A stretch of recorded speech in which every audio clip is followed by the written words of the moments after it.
Le niveau de notre éducation est très mauvais. Les enseignants eux-mêmes n'ont pas le niveau. Il faut encore améliorer leur niveau. Ils n'ont pas le comportement, ils n'ont pas la matière. Yende maël réalité. Balakisité. Et c'est Félix Atanga. Maman mon côté tout tata mon côté ko ko ko babo lema ya bala naye bisika ya bato mosusu. A insulter nation. Mais loko nini motaba ko tozi bisela mboka. Ndeko Félix. Balakise ba mayele pokoki na moto ya mboka te. Tika kokosi. Il y a une gratuité, c'est qu'il y a un bon enseignement. Aïe belo ko salaki. Babi niveau la belo ezaki. C'est quoi niveau ça bani? Ba ko so ba ivoirien, de ba côté ba enseigner ivoirien de ba ça likono. Tala muto ça ko apprécier bato mosusu le apprécier national. Peuple congolais. C'est aujourd'hui l'insulte haut. C'est tout ça quelque chose qui ba localisme. Président de la République a fini ba enseigner un mboka na ye. A fini biso ba peuple congolais tous ensemble c'est les mona pièce na. Notre armée également, parce qu'elle est liée aussi pour quelque chose dans ce qui se passe à l'Est. Notre police également, qui favorise parfois certaines choses qui amènent l'insécurité et bien d'autres choses à cause de sa complicité. L'armée n'a pas de trahir, il y a la confiance dans le côté. Et nous, milice a changé.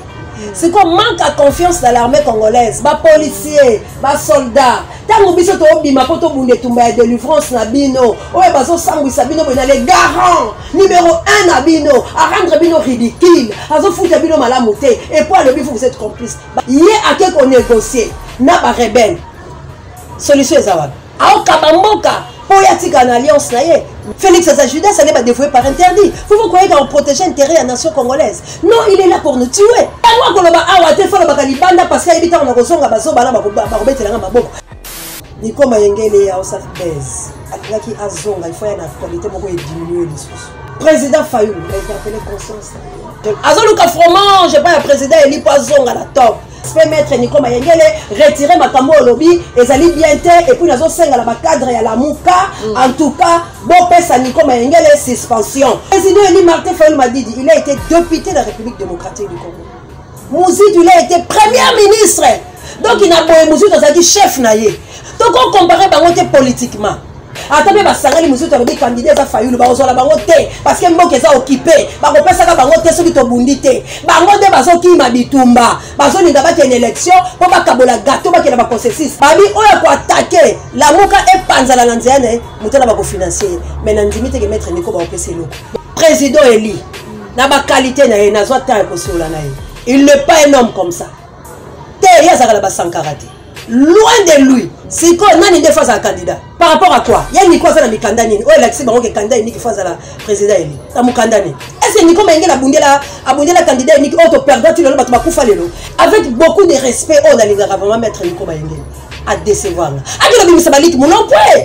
Ala ndabana ba pesa bango ba 10 ans. Problème de toi attaquer Félix pour tout le monde la Kabila, tout le monde la Kagame. Tous allez combattre dans un débat inutile. On les allez ba baisse peuple congolais.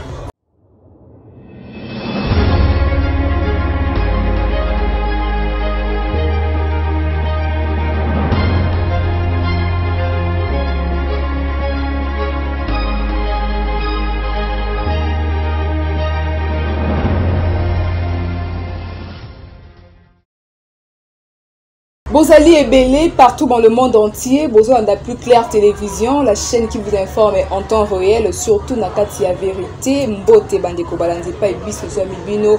Pourtant n'estérant ko yembe bino encore une fois de plus mon mboka na kombo ya maman océan to bien ka océan du Congo, océan de la presse.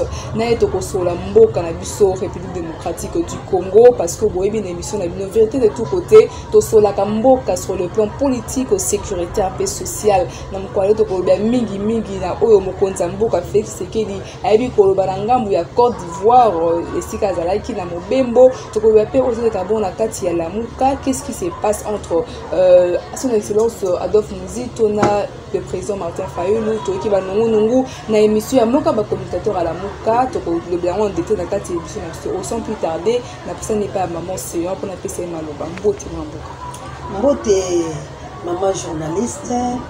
Mbote pe na balandino sur la plus claire télévision pe mawa mingi na ba congolais pambate bato banso babandi kolakisa ete bakongolais bali babolole pamba te bolandi malien lolenge kanya leli alobi toali na nyonso na mboka na biso toali na bozwi soki ezalaki ata ya bango bamalien me Félix akoki kotelema ata na ngonga moko te akende kotolaka kongo ndenge akotola yango sikoyo bapeuple congolais tokomi mibi yango nde alipasi mpe bawa kasi na banzi na émission ya mokolo mwa lelo bakongomani bakozonga na nzela po ete tokolongola bolema kati na bango po ete babondela ekolo na bango na lolenge elongobani matondo mingi maman séance de la presse to be sujet liboso to moni mokonzi ya mboka le président Félix Tshisekedi na ngambu ya Côte d'Ivoire ayi koloba ete niveau ya étude ya biso a ezali très bas bi ba enseignant na biso bazali na niveau te faut remonter niveau et pourtant ngana to yebi lolenge ba enseignant na bazo bunda butu mo ko réclamer salaire dali malonga te bazo sala ba grève mais ko ka mokonzi ya mboka na libanda ya mboka na Côte d'Ivoire bete éducation biso azali na sema kasi faut ko matin niveau oki ko réagir ndeni par rapport à propos mokonzi ya mboka te yenda bosa yende mayele ya lite balakisi te yende ali na mayele te olie akende kolobaki ngai Félix na ali na mayele te banomaki ngai bato batindaki ngai na esiko nakokoka kosala te ye abongoli alobi balakisi ndeko na ngai ese Félix atanga biloko tout tobetala Google biloko tout Félix aloba babelge bango babimisa lokuta Félix ali mayele te mpe na moto oyo po bomonaki ali mayele te mama moko te to tata moko te akoki kokende koloba bolema ya bana na ye bisika ya bato mosusu akoloba bolema ya bana ne na kati ya ndako yo moni tata atiki ndako bisiko alaki alaka aye koboma mpe aye koteka me akende kozwa misolo na bamiyibi na ye oyo bauteki na bango na poto tala bisika akende akofinga Congo na mboka ya bapaya. Est-ce que lui il est congolais? Il est ivoirien. Parce que un ivoirien aya awa pas zwa mbongo aya awa pas s'enrichir groupe ya ma famille ezaka na posé ya terrain na Congo po bandima ke batamboli parce que Congo est un pays riche. Okay. Congo ezali mboka ya bato na mayele. Nalobi yo ko boya Congo eza mboka ya bato na mayele. Ba Congolais baza ko apprécier bango partout, ba Congolais basalaka partout dans le monde. Ba soko tambo na mikili nyonso okokuta Congolais aza gradé, okokuta Congolais aza na musala place ya malonga. Okokuta Congolais aza infatigable, courageux. Siko yo o ignorer balakisi. Soki balakisi na ba professeur bali bato ya solo ya mibité. Il faut Félix atterrir ma collègue na mboko. Il faut balakisi de quoi que bango ba capable. À insulter nation. À insulter ma peuple congolais pour la 1001e fois bango ba to côté ya français. Mais loko nini motabongo to zilisi na mboko. Ndeko Félix balakisi ba mayele ko biso to ko bundela ko. Yo ndo ali mayele te. Poko kina moto ya mboka te. Tika kokosi. Balakisi bako nyoko po bapesa mayele. Balakisi bako nyoko po le obiki afingi pe na bato nyonso ba pembe na yo. Ça veut dire boza pe mayele te. Parce que bango bauti wapi. Batangaki. Ça prouve que Félix n'a pas étudié. Donc on a mon tableau noir te. Azotangate maman c'est atanga. Mais soka tangaki ndenga ko ba ko honorer ba professeur ba pesa ki maté te. Atangite. Ndiko nanga. Bola kiso azo na 0. Abandi ko la kiso 1. Abandi ko la kiso 2. Ayebiso je suis. À la kiso ba verbe. À la kiso ba consonne, ba voyelle. Accord à participe passé. Mais yo no bana mutu wana ki ali bololé. Ça veut dire otangate. Otangate. Maman, c'est un tout sur la vidéo pour bandeko parce qu'on a dit pas comprendre réellement vraiment qu'est-ce qui s'est passé ni nyango mokonzambo kalobi na ngambu ya Côte d'Ivoire. Comme ça on se retrouve tout juste après. Je suis conscient que ce que nous avons fait est encore minime. On parlait de la prise en charge ici, la question qu'on posait de la mise en marche. C'est encore minime parce que le niveau même aussi de l'enseignement, le niveau de notre éducation est très mauvais. Les enseignants eux-mêmes n'ont pas le niveau. Il faut encore améliorer leur niveau. Ils n'ont pas le comportement, ils n'ont pas la matière, parce qu'aujourd'hui, il y a beaucoup de choses qui se sont rajoutées. Je prends un exemple, aujourd'hui le réchauffement climatique, est-ce que nous l'apprenons à nos enfants? Maman aussi réaction là. Oyebi lelo ndeke na yebi ke IDPS c'est ça qui nous parti à Maïletre. Aujourd'hui que j'ai compris. Comment ça? Parce que moko ya bango alakisi yango libanda yango ndeko nanga partout dans le monde mutu moko te ko ignorer enseignement. Partout dans le monde mutu moko te ako critiquer ba enseignement.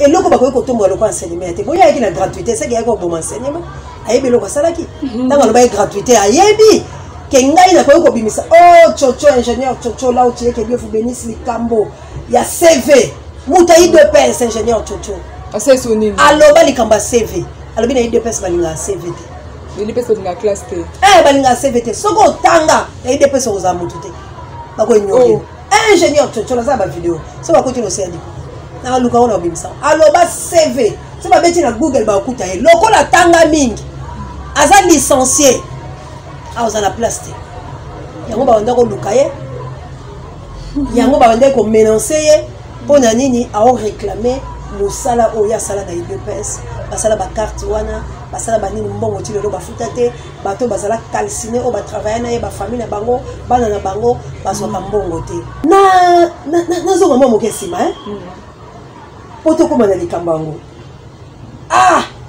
kolo ba congolais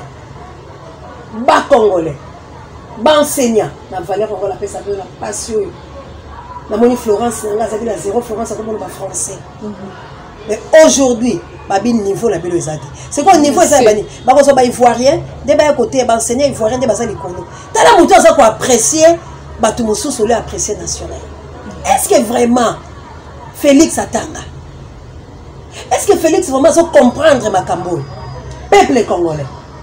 C'est aujourd'hui, l'insulte, c'est tout ça quelque chose, c'est localisme, enseignant, partout à Bozali,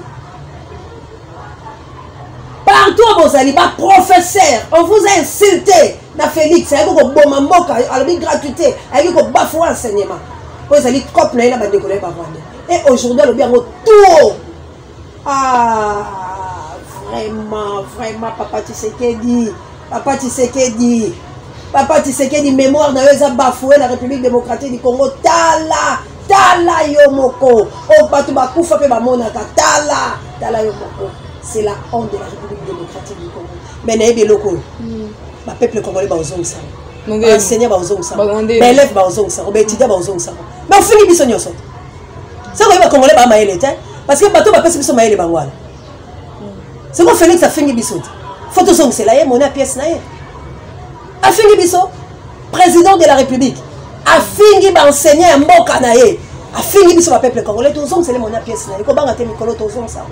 Maintenant, mingi océan de la presse, mais à kaka enseignanté, nangambu pe armée, toki mokonambo, kaka na Côte d'Ivoire, toki mokonambo, kalobi était armée na biso, et ça pour quelque chose, na oyostala manakati ya est kuna, parce que police na biso parfois va favoriser certaines choses, en complicité na éviter, qu'est-ce que le président voulait dire par là, avant le batali vidéo, oyo, comme ça tous en commentaire par rapport à oyo mokonambo kalobi.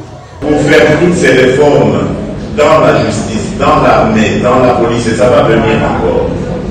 Parce que si nous n'avons pas une justice qui fonctionne, il faut oublier l'état de droit, un état qui gagne, un état qui réussit, il faut oublier. Il faut que notre justice redore son blason longtemps dernier. Notre armée également, parce qu'elle est liée aussi pour quelque chose dans ce qui se passe à l'Est. Il faut qu'on remette de l'ordre.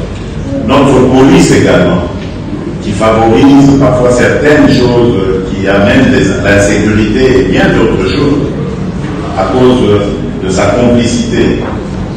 Donc c'est tout ça que nous devons faire. Mais je ne peux pas le faire seul. Voilà pourquoi je vous disais tout à l'heure que nous sommes comme dans un spectacle où il y a des joueurs et des spectateurs. Moi, Mboka Matondo. Na yebisi yoka ke na lobi azaki préparé te eloko comme lelo na bandi na plus clair télévision bato ba comprendre que naza yanza bon nazalaka ya nzambe bandoki bayebi yango mboyaka na butu poputaka ngai bleblende yesu kati na nga akomisa ngai nzambe ate bino bakongole lelo nde bomoni yango ndekolanga mokolo bakotya Félix na loba yango na ABC 1. Là je salue encore la patronne maman Chantal Ayaou na mobile na papa aussi na Bianca na Rebecca na mapasa na ba videuse. Dieu m'a révélé Félix tous les 3 parties. Moyindo na moyindo alati perika moyindo lunette ya moyindo moko moyindo na sursauta wala na remercier nzambe pas lobi na circonstance de soto pambolé na bi batu baponi fayulu yo moni ke fayulu ko sa eloko te olobi Félix akende nzambe alola na tie biblia na katikati ya bakolo nazo pambola ye nzambe aboyi Alexandre Félix c'est Satan na choisi ça na bima na kena ibisi pasteur nanga na bimi na kena tatole en église na yene tando kena lobi on a ABC na yebisi peuple congolais tout monde attend la Félix il est le Satan de la République démocratique du Congo nzamba poni était tala je vis ça maman nanga tikino lelo mopanzisa Félix yé akosaka misala Judas akosaka misala Judas mais le peuple congolais bazo monate parce que bazo landa mbongo bake kolia la sanya kabila o abomi Congo ndekolanga l'armée mobutu aloba l'armée na yo moko soko trahir yango za la confiance na ngote et tu n'es pas président parce que le combat est la présence à l'armée. Est-ce que vous avez solo police ne sont pas dit complice dans les Canada? Mais ce sont des policiers parce que combattre ma sens na biso to to bima poto défendre bango tala ndenge baboyi bango et ni ko lobani asali ya milice na ye asali milice Félix azala ba rebelle abimisi bango ya bomoni force de progrès azo sala ni na lingi siko a changé. C'est qu'on manque à confiance dans l'armée congolaise, bas policiers, bas soldats. Tant que biso to bima poto bunde tumba de délivrance na bino, oye bazo sangu sabino bina les garants numéro 1 na bino, à rendre bino ridicule, azo fouta bino malamuté et pour le bifou vous êtes complices. Ba généraux o ba dénosaki. Félix asa na bango. O ba lobaki ke biso awa na est ba rwandais ba okota ba oboma ba généraux na bazar. Bazar wa pilelo. Yé a qu'on négocier na ba rebelle solution ezawab akumba meli bango apesi mabele la ba rebelle ce qui se passe aujourd'hui na Ituri na Fizi na Goma na Manono makambo ezo sala malelo ba dénoncer yango batu ya Monesco Monique ezo kotela ba arme ba yena ngo Félix laissé ba arme nye ko sala nini bazo renforcer ba Rwandais aoka bamboka po yatika na alliance na ye mais nga nazo yebisa ye alliance wana loko les ya Satan bana nelonga bana ya Nzambe bazali koya akoboma biso akokangisa biso akopanza biso mais ayeba ke force ya Nzambe bakangaka yango te. Maman, est-ce que c'est important pour nous que mboka a que le ça dit qu'on a libanda mboka pourquoi pas ils na kati ya mboka awe longona ba mboka population congolaise te akoloba yango na kati ya mboka te aza kola kisabino ke ngai na yaki na ngai nde ko na lobi est-ce que na lobi Jésus na Judas ba wala ni gloire hein Félix à Judas ça n'est pas dévoué par interdit. Vous croyez qu'on protège l'intérêt de la nation congolaise? Non, il est là pour nous tuer. Mais il y a libanda parce qu'il y a si les policiers sont policiers solo. Ce qui Félix a condamné parce que ceux qui peuvent juger na biso laissez qu'il y a film parce que biloko a la violer constitution abuki bobeko likondi akomi ko insulter bisa komi siko ko finga pe akomi ko la arrogance alors bi ngai na bandi ko finga biloko la ta na ko sala nga mabe enga na ko sala biloko tout le monde les regarde c'est anormal ndekolanga alors biso peuple congolais les conscients congolais c'est que Félix a na nation na biso ne peut pas accepter Félix a fingi biso humilier biso toli biso ala laisser biso nzala lakini la kabo yaki bobetele ke maboko ebino tubo baye ndekolanga Congo est un mbongo. Congo est un mbongo. Ce qui est sanga elisanga na bino ba soldats ba fingi bino ba traître. Na bino alandika maloba mboso. Parce que mboso lobaki qu'il y a des députés traîtres ba obundisa nation. Mes chers amis quitter les groupes armés. Voilà. C'est quoi il y a ça ni? A fingi ce ko ba policier. Pourquoi? Ba policier ba yo keleti. Ba policier ba yo keleti. Ba garde atambola la bango. Ba garde au Kabila pesa etilé. bato ba ko sala musala bata chef le Kabila. Alors il y a ça le logo salate. C'est quoi le problème dans les années? Il faut finir ka ben silt pour makamo ba pesi et pesa ele boma. Donc ça ça na ngwa ko bika kate. C'est quoi le problème dans les années? Et ça c'est quoi les soldats congolais, les vrais soldats congolais. On bosa corrompu. On bosa lia malamuté. Bino na bana bino. Tango biso to bima na nzela pour na benga la chilo. C'est bon beti biso masasi. To beta bino bala kimojane pe. C'est bon beti biso ka masasi. Biso beto sa face na bino parce que ba fingi bino. Na les garants na bino. Muto asansa ko batela bino. Akelo bali banda bo ba ronde ba beta ba ontindi. Yango na pesa ba mindu kité so bake. Batini ba na front. Ba pesa ba ba mindu kité. Ba pesa ba masasi te. Yango so lesa bango te. Aoti ba bango. Bazo favoriser la sécurité par rapport à quoi? Bato ba na mboka ba na ration te. Bato ba dénoncer au kangi bango. Et c'est vérité na mboko elobama. Où est l'autre là mon frère là journaliste? Azawa. Aoki madi. Ngayo bakanga ngati. Combien de fois ba olukanga? Pour ne pas te la vérité. C'est quoi la biloko bon? Est-ce que il est digne? Attaque Kabila ngo. Tozo Mobutu ngo pas assassin. Tozo pe Kasavubu. Tozo pe Moussa Laurent Désiré Kabila. Qui a insulté l'armée? To bazaki la social l'armée na bango ya makasi. Azako boma l'armée congolaise. Pour ebunda bitumba te pour favoriser. Ba traite on les a gocha. Ezali tinga la fingi yote. Na bino osa musala malamu te. Est-ce que nazo produire yo? Nazo lembisa yo. Mais yo za mona mboka. Osa musala otangi. Faut kumisa yo. Mais tango to bandi ko ridiculiser yo biso moko ba congolais. Ah non Félix. Tu dois quitter notre pays. La peur, il faut quitter la Kataba congolais. Vous les soldats, les incapables. Garana bina samoni bila bimisi bilo. Tawa biso to obima. Boya kalama minduki na bilo kauka. Boya kalama ba masasi na bilo buporta ko boma biso. Cette fois-ci to zongi na bilo.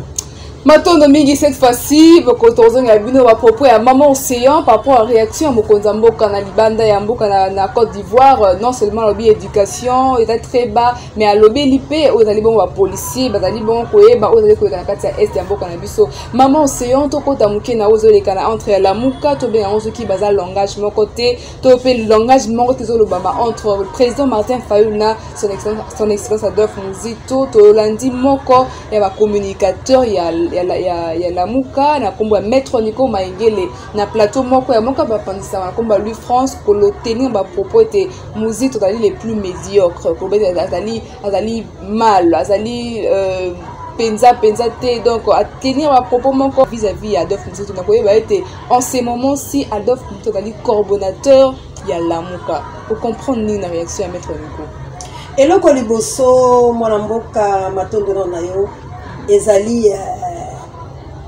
Nico Mayengele ya osa buzz. Ça buzz. Ah pour azonga na esika. Amuna eke po bachanga ka likambo ekoloba mingi lokola confrère nanga nani. Pero ya lobi makambo eza ya solo. Ya sali best. Asali statistique. Alobi makambo eza ya solo ezo monana.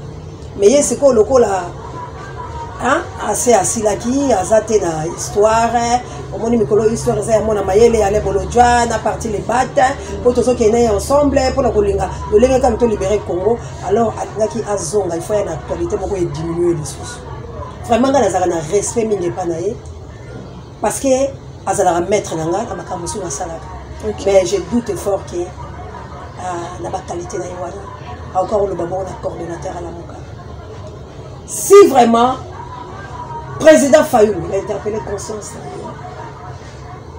Président Muzito, les lois à coordonnateur à la Moka, il faut Nico Mayengele, les communicateurs vrais à la Moka, il faut pas sanctionner. Soki Makambouana, président Eli Martin Fayulu m'a dit qu'il y a bien arrêté. Il faut pas sanctionner la Katia la Moka, soit punition au Longoban. Parce que, dans la qualité à Muzito, azala ba ministre de la nation congolaise. Muzito azala ki premier ministre de la République démocratique du Congo. Tanguba azala ki pa ya patriarche Gizenga. Baboya Mayobo bazui Muzito. Cela veut dire il a la tête. Il a dirigé Namboka Oyo stabilité à dollar. Ba finga ba enseignate. Enseignant va réclamer le côté bon mon éducation standing makamlo sondenge zalaki aujourd'hui parmi ma premier ministre nyonso bazoleka na temps ya occupation mon côté asai lokola Muzito aza mutu oyo ta mutu otanga kombo na ye to lobela ye il faut totala ba valeur na ye.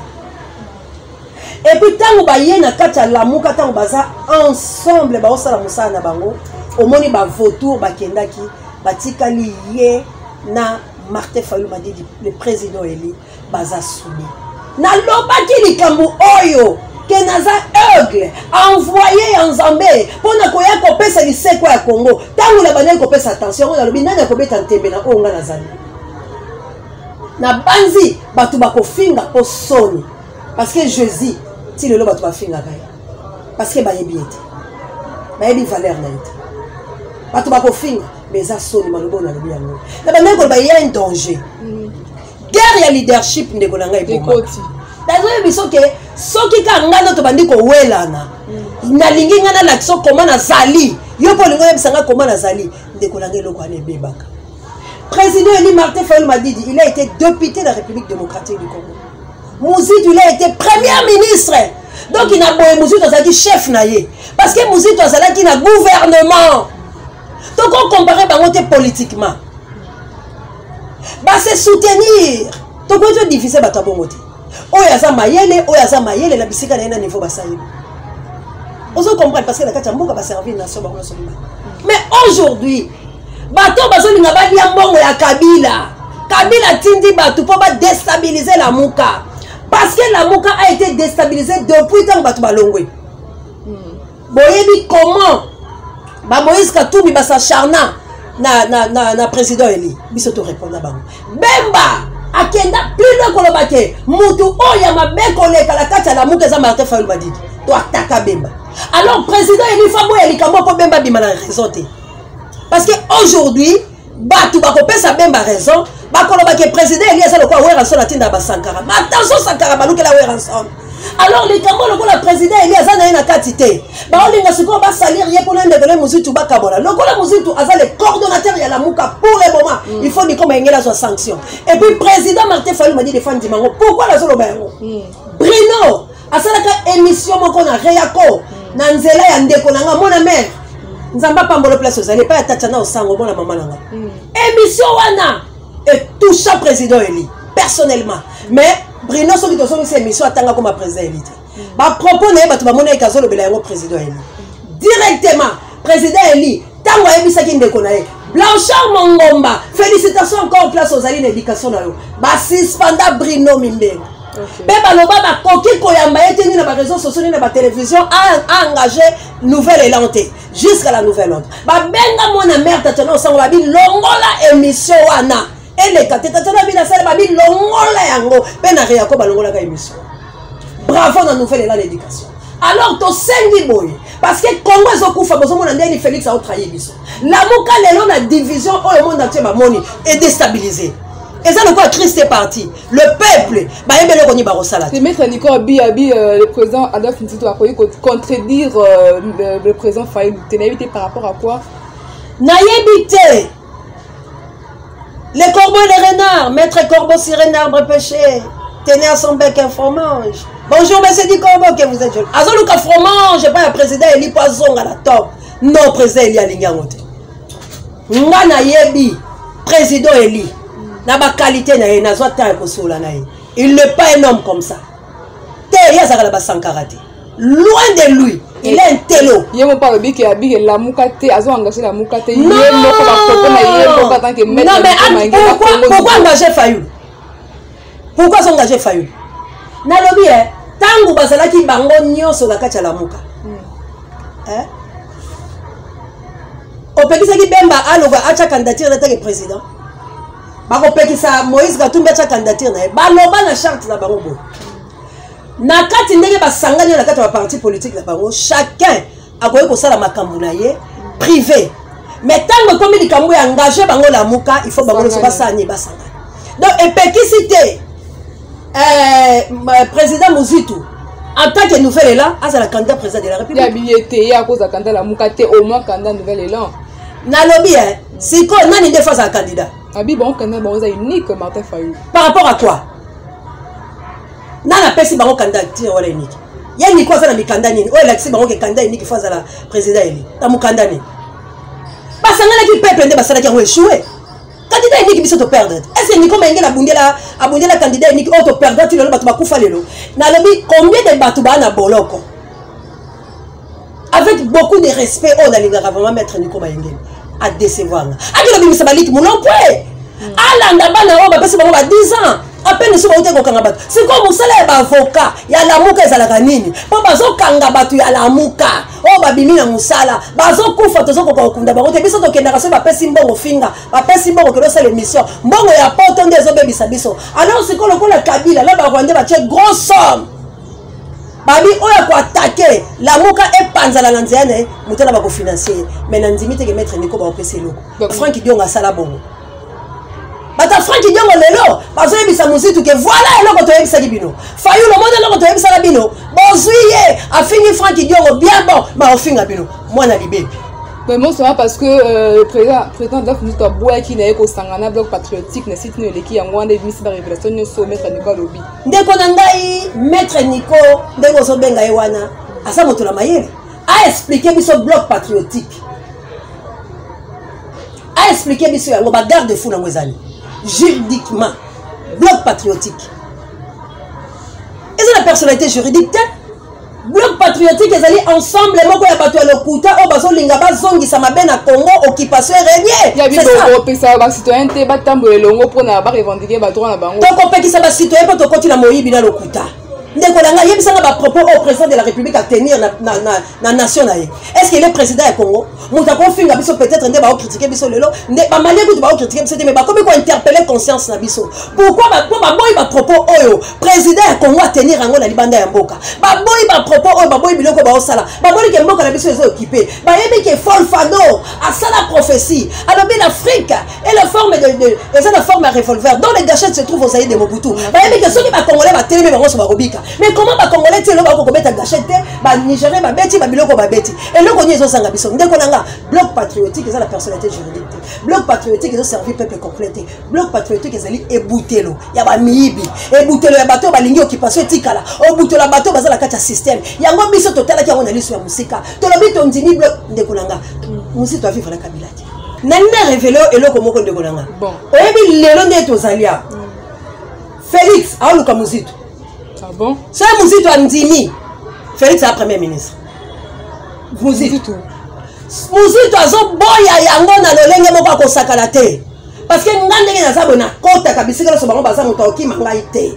Mais lokola toza batu ya libumu. Libumu na biso ezali ya machete. Ba o ba osala pona kolia. Ventre na biso ezali ya nzambe. Ya kobomba.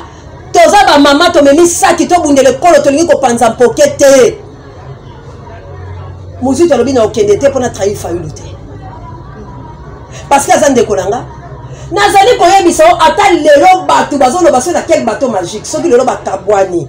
Mouzito akena côté na Fayulu akena côté na élection Fayulu reçoit te. Qu'est-ce qui prouve que Fayulu reçoit te? On veut pas la reçoit te parce que batu baza diviser. Yo kasi na Congo so bato balinga Fayulu. Te batu ko comment na Fayulu distraction. Biso bato to bunde la Fayulu biso yo. Tango to tanga Congo to koma binemi ya batu. Félix fa betanga Kabila fa betanga. Bato Félix fa ba inanga. Ta on a na parquet awa, ba kumbinga, ba bengana. Ta Fayuliste oyo. Boko solo konini. Ba propos oyo bango ba magistrat na bazoloba. Pona la muka wana. C'est regrettable ba yesa ba kufa ba bola ba zoba ba nyama oyo. Sala musala na yo, oluka mbongo no, yo zo kele kokoma la muka ba benga biso ba Fayuliste. Pona ba benga biso bo. Menga na muta Fayulu te na muta la muka te. Mais parce que zanini tozali kotombola président eli na lingi na tuna ka maître Nico bona nini balobaki te tobunde la vérité des urnes poto que le soulèvement populaire pourquoi bazo linga guerre entre biso la biso soki Mouzito alobi na sa candidat président de la République mabeza wa nga na monaki Kabila na 2006 na élection ndeko langa papa Gisèle azali candidat batu bazaki belé bazaki ba candidat après la deuxième tour basaki ni basangani bazo ba voilà ba pesina apesi Kabila ti Kabila sali. Moussi tu pas cause la politique Kabila candidat président de la République. Fayoul a qui basaka bango mi balé. Balouki partout les moyens babing sa député la bango belé. Pour que bango ba balingue élection pour que ça te dit que 3 élections pour kako et va aboutir la montée. Attendez ba sangali Moussi tu dit candidat za Fayoul ba ozo la bango té parce que mboke za occupé. Ba ko pesa ka bango té soki to bundi té. Bango de bazo ki ma bitumba. Bazo ni ngaba une élection pour ba kabola gâteau ba kena ba consensus. Problème à Congo eza na élection té, ezali dialogue té. Félix nous prouve qu'il est incapable, il est incompétent. Problème de toi attaquer Félix pour tout le monde la Kabila, tout le monde la Kagame, tous allez combattre dans débat inutile. On les allez baisse peuple congolais. C'est choquant. Comment on a montré quoi maître Nico Mayengele. On a maître avocat pour tenir ma propos au Yamabe. Il y a Prince Penga Yemoko qui va communicateur Nyos nouvelle et l'empena Yemoko le président de Muzito. Té Prince Penga té Nico Mayengele abandon que le Kozambon et pas Muzito. Prince Penga Zambon et pas Muzito. Bango nyonso wana bazaki na bureau Muzito apesa baombo ndeko nanga ko tsele Prince Pengete au moins neto zaboy kufa na mabele yo moko wana za serpentage alinga okende yeboko te Prince Penga za vaudor Prince Penga abunde tumbane yemoko a gagné makamne yemoko. Je n'ai jamais commun Prince Penga la télévision baba bêtise. Il parle de son patrie. Il y a parti politique naé parti après il y a nani il y a Nikozani ala bolo joie lobi bo mon lebat azo sala makamuna ye. Azo fingate, comment qu'on finga coordonnateur nayo? Yaza juriste, ba propos à tenir. Est-ce que c'est normal? Est-ce que ça va si mal qu'on rebondir ni? Si qu'on s'occupe Muzito tu n'as failli pour Muzito n'avait présent na makambo azate. Mais ba okabo na bangote. Ba ko sa musala bangonde baké. Et est-ce qu'on sort na yo zali? C'est pas si maniko maingede. Yemo ko yeba parce que président Eli a kosala ngote. Parce que ba kosaka la table ronde niko ozalate. Tant ba ko le fanda kuna partir niko ozate. Ba dede ko ngokutu baso bundake. Ba tcha bango atakande ba kendaki aba benga bango ba liste na bango. Ba so ki mo ba 1000 na bango po ba sensibiliser bato. Yé parti na ya so ki combien? Les battes ont mis madame Pepe. Pourquoi ce qu'on coquille le côté tic ou que le combat boy? Ni comme il y a à perdre carrière na yena carrière politique na parce que terrain o accueilli ezali mabe ezali makambo ya mikolo o yena na comme le niveau anaté avec beaucoup de respect maître ni comme yengele retirer makambo au lobby ezali bien té et puis nazo senga la cadre ya la muka en tout cas bon pesa ni comme yengele suspension biso to kondimate ba peuple ba kufa parce que biso to za la souci fumu Muzito na président Eli Martin Fayulu bango ba conduire biso na bitumba biso toza kobunda alors batu nyonso oyo bazoya na système occupation océan na kotalisa bango mandoki bato bazoya po Congo la biso totika la ka balage ba konti biso na besa biso bato kotalisa bango mandoki parce que Congo il faut soit indépendance tango to boyi méchanceté oyo médiocrité oyo to lingi yango te to lobi non na ba propos wana en tout cas Muzito oye Martin Fayulu m'a dit oye la muka est ça indivisible parce que la muka est ya peuple la muka c'est l'esprit mais na sengi la bilo bakambi Nico azo suspension cela veut dire que les avoir ça la émission donc qui est derrière Nico Mayengele il faut la suspendre que Dieu nous bénisse Matondo mingi qui est derrière Nico Mayengele koeba koya maloba ya maman océan combattante bon la kai vous belé vous c'est ka lenga bundela ka mboka atele na kapona un jour Congo oza Congo moko prospère Congo moko ya malam autre thème to za fait fier donc comme na suka émission na so verde de tout côté maman océan à moi na bandeko balandio na libanda pe na kati ya mboka na biso ya bese. Vraiment ba peuple congolais bozala ba fana kwitité ba bololete lokola ba tuso ba lekela tango oyo bango bazali ko appuyer division ya président Eli na Adolphe Muzito o bazolinga ke bakabola bango ndeko langa et pour servir na rien unité c'est notre force division et comme melo côté ne croyez pas que ce que le Muzito a longwe na kati ya lamuka akei côté mususu ke sala combat na ye de Fayulu a remporter coupe ya Congo lokuta unité et ça la force donc Kabola déjà ndam aujourd'hui division oyo to biloko oyo eza profitable kana bokipa ba peuple congolais to sur la tango ba distraction to eza distraction soto to lobby yango parce que moi na soka sali mabe faut ko beta film il faut to zonga la nzela po aliment na biso zali ko bundela mapona élection ba yiba bientôt 2023 élection nous ate Félix nous dit a osala ba ministre na a ba garde fou mais na biso peuple boko tala kata distraction bolonga Muzito na Fayulu baba politicien ba osala politique na bango le prévaler bino tout o boza sima Muzito o boza sima Fayulu wana bolo ba 10 ans ba avocat ni ba olanda lit mon emploi jusqu'au preuve du contraire azaka na boloko a onyokwa banani ba olanda les avocats de la muka rôle na bino ko olanda ka ba peuple congolais ba militaire la muka ba onyokwa rôle na bino ezati ben site tant beaucoup qui compte fanda na ndako zela tana samba tombola yo na kofunga ndeko na yo koluka division yango te division eza ya diable alors to pameli misala nyonso ya bakolabo ya badepte barwandais na kati ya lamuka tobengani bango na puissance ya peuple congolais mpe ya délivrance ya kipavita mpe ya mfulusi kimbango tobengani milimo wana ya badepte barwandais kokota na kati ya muzitu na fayulu mpo te badivise bango tobengani bango mpe tobeti kane ya libération bientôt tozobongisa tout le monde oyo azokota na conflit contre congolais na congolais non tribal non bensilte valeur ya congolais ezali bunda lelo bengana Félix bengana Kabila bengana barwandais po tozwa bonsomi wana tobetelo maboko mais ya kofinga bacadre mbano etumbu nango ezali mozitu na fayulu bakoyeba kosangana mpo bapinir Nico Mayengele na bapropos na ye ndenge mpe Bruno Mendengo azoka pétition ingeta bolanda biso bomonisa Ingeta matombo na yo mwana mboka combattante ya mboka na biso RD Congo tomonaka bandeko bazali ebele kwanda bamonaka basepelaka na komba omenaka mpona bosomi ya mboka oyo. Merci na bino bolandi biso, merci na bino bolandi émission vérité de tout côté. En tout cas c'est une émission oyo like pe partager yango aussi libaku ya kwanda Plus Clair Télévision na mbala liboso pour citer. Abonnez-vous massivement sur Plus Clair Télévision. Merci na Popo la yo mais notre caméraman, merci au cordon au ma fouille pour Joël Gonago, chasseur d'images dans Bourse à noter. Judith Kamon a été votre journaliste à la présentation. D'ici là, portez-vous bien. Au revoir.